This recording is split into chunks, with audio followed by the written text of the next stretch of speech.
Nagsimula ang pelikula sa isang voice-over prologue mula kay Barnabas Collins noong 10 taong gulang si Barnabas noong taong 1760.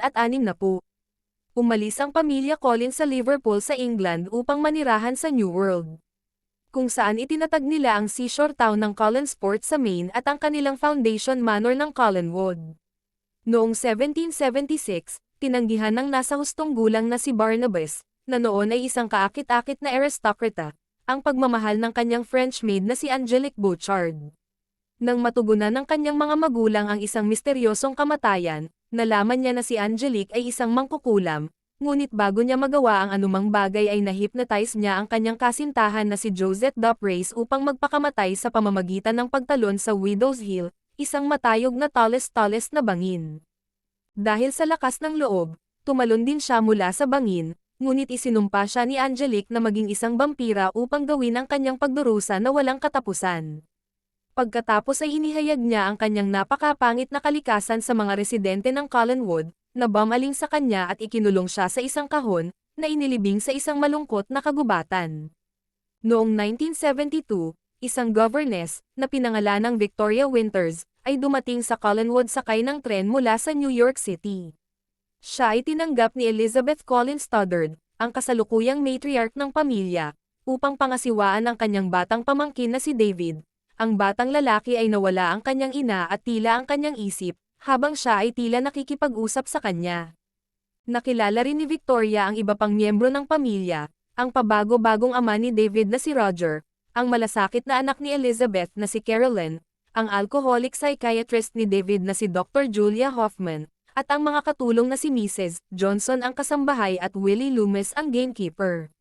Nang gabing iyon, habang nakaupo siya, nakita niya ang isang pamilyar na multo, na palihim na nagpaalam sa kanya ng nalalapit na pagdating. Nang gabing iyon, hinukay ng isang grupo ng mga manggagawa sa konstruksyon ng kahon ni Bernabe, at siya ay sumambulat at pinakain silang lahat. Natitisod siya noong 1972 Collinsport, na bigla sa bagong mundo sa paligid niya, ngunit nakabalik sa Collinwood. Pinatunayan niya ang kanyang pagkakakilanlan kay Elizabeth sa pamamagitan ng pagbubunyag sa kanya ng isang lihim na vault sa manor, na puno ng kayamanan. Ipinaliwanag niya sa kanya, gayunpaman, na ang gusto lang niya ay maibalik ang kanyang tahanan at pamilya. Pumayag si Elizabeth na manatili siya, sa probisyon na hindi niya ibunyag ang kanyang tunay na pagkatao o ang kayamanan. Kinabukasan, nagsimulang makibagay si Bernabe sa kanyang mga inapo. Ipinapasa niya ang kanyang sarili bilang isang malayong kamag-anak mula sa England, na dumating upang ibalik ang kapalaran ng pamilya Collins. Natuklasan niya na ang negosyo at pamilya ng pangingisda ng Collins ay nasira ng isang bagong kakompetensya, ang Angel Bay, na ang may-ari ay dumating upang salubungin siya si Angelique. Ipinaliwanag niya na habang wala siya ay naging isang pangunahing pinuno ng Collinsport at sa kanyang posisyon ay pinamamahalaan ang buong bayan, na dinala ang mga Collins sa pagkawasak sa kanyang impluwensya.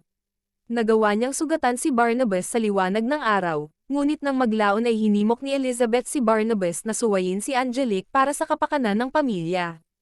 Nagawa ni Barnabas na ibalik ang negosyo ng pamilya, karamihan sa pamamagitan ng pag-hypnotize sa karamihan ng mga mangingisda ni Angelique at sa pag-udyok sa kanila na magtrabaho para sa kanya sa halip, pati na rin makuha ang tiwala ng pamilya Collins. Nagagawa rin niyang linangin ang isang pag-iibigan kay Victoria, na walang kapantay na kahawig ng kanyang nawalang pag-ibig na si Josette. Natuklasan ni Dr. Hoffman ang lihim ni Barnabas, ngunit nakumbinsi siya ni Elizabeth na panatilihin itong lihim para sa mga layuning pang-agham. Gumagawa siya sa paggawa ng tao kay Bernabe sa pamamagitan ng pagsasali ng dugo ng tao. Si Angelique, na nakamamatay pa rin kay Barnabas, ay nakipagpulong kay Bernabe at inulit niya ang kanyang mga pagsulong sa kanya at inaakit siya. Tinanggihan niya siya sa pangalawang pagkakataon, at sumusumpa siyang puksain siya kung hindi siya mapapasa kanya. Si Barnabas ay pumasok sa isang hippie commune na kilala ni Victoria upang ayusin ang kanyang sarili sa panahon ng 1970s, ngunit sa halip ay pinatay silang lahat. Nang maglaon, iminungkahi niya ang pag-host ng bola sa Collinwood upang maibalik ang pangalan ng pamilya. Sa bolang ito, nadiskubre niya si Roger na nagnanakaw ng pera mula sa mga bisita at pinababayaan ang kanyang anak. Nang maglaon, nagkaroon siya ng matalik na sandali kasama si Victoria, na nagtapat sa kanya ng katotohanan tungkol sa kanyang sarili. Siya ay orihinal na isang bata na nagngangalang Maggie Evans, at siya ay nagkaroon ng multo ni Josette Duprace bilang kanyang palaging kaibigan, isang gawa na nakumbinsi ang kanyang mga magulang na siya ay baliw. At inilagay siya sa isang mental asylum. Nagawa niyang makatakas at kumuha ng bagong pagkakakilanlan ng Victoria Winters, at pumunta sa Collinsport. Pakiramdam niya ay naaakit siya kay Barnabas na parabang kilala niya ito magpakailanman, at naghalikan silang dalawa, hindi alam na may galit na si Angelique na nakatingin sa kanila. Kinabukasan pagkatapos ng bola, natuklasan ni Barnabas na ginagamit ni Dr. Hoffman ang kanyang dugo upang gawin ang kanyang sarili na walang kamatayan. Nagalit sa panlilinlang na ito, pinatay niya siya at itinapon ang kanyang katawan sa karagatan. Sa wakas, nadiskubre niya na hinahanap ni Roger ang vault at binigyan siya ng ultimatum, maaaring maging isang mabuting matulungin na ama kay David, o umalis na may sapat na pera upang mapanatiling komportable siya. Nagpasya si Roger na iwanan sina Collinwood at David, sa kalungkutan ng kanyang anak.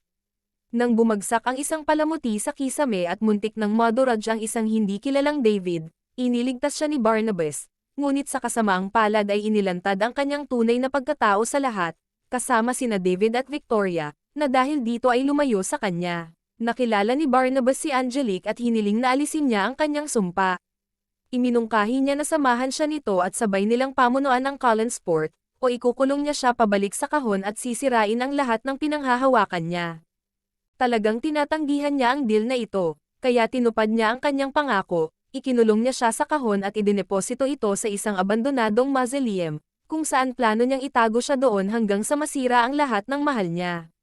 Nagsisimula siya sa pamamagitan ng pagpapasabog sa pabrika ng pamilya Collins, at pagkatapos ay sinisisi ito sa Collins, nagawa niyang pukawin ng isang galit na grupo ng mga taong bayan na salakayin si Collinwood. Si Bernabe ay pinalaya ni David, na nagpapaliwanag na ginabayan siya ng kanyang maltong ina sa mausoleum. Bumalik sila sa Collinwood nang dumating ang mga mandurumog.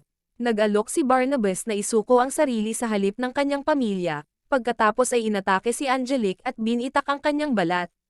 Ang hindi likas na palabas na ito ay naglalantad sa kanya bilang isang mangkukulam sa mga taong bayan, na tumalikod sa kanya at umalis sa Collinwood ng mabilis hanggat maaari. Ang Collins pagkatapos ay gumawa ng isang pinagsamang pag-atake sa babae na sumira sa kanila, si Barnabas na may kapangyarihang vampira, si Willie na may palakol, si Elizabeth na may baril, si Caroline bilang isang lobo, ipinahayag na isinumpa ni Angelique, at sa wakas ay tinawag ni David ang espiritu ng kanyang ina, na nalunod ni Angelique, upang ihagis si Angelique sa isang chandelier. Nasugatan siya sa kamatayan, pinunit niya ang kanyang puso at inialay ito kay Bernabe, na sinasabing talagang mahal niya ito. Sa resulta, hinanap ni Barnabas si Victoria, nabalitaan ni David mula sa kanyang ina na siya ay patungo sa Widow's Hill. Nagmamadaling umalis si Bernabe at napigilan siya, ngunit nalaman niyang binabalak niyang tumalon mula sa bangin ng kusa, maliban kung gagawin siyang vampira ni Barnabas na katulad niya upang sila ay tunay na magkaisa, mas gugustuhin niyang mamatay kaysa mawalay sa kanya. Tumalon siya, at iniligtas siya ni Barnabas sa pamamagitan ng pagkagat sa kanya at ginawa siyang vampira. Ito ay may epekto ng pagsasama-sama ng pag-iisip ni Josette kay Victoria, na nagising bilang isang vampira. Tinapos ni Barnabas ang pelikula sa pamamagitan ng isa pang voice-over na pagsasalaysay na sa kabila ng pagkamatay ni Victoria, si Josette ay buhay na ngayon sa katawan ni Victoria, at sila ay namuhay ng maligaya magpakailanman sa madilim na mga anino, at ang kanyang sumpa ng walang hanggang pagdurusa at pagkakasala ng pagiging immortal ay dumating sa isang wakas, kumbaga. Sa huling kuha, sa ilalim ng karagatan, muling nabuhay ang katawan ng bagong silang na vampira na si Dr. Hoffman. Maraming salamat sa inyong pakikinig.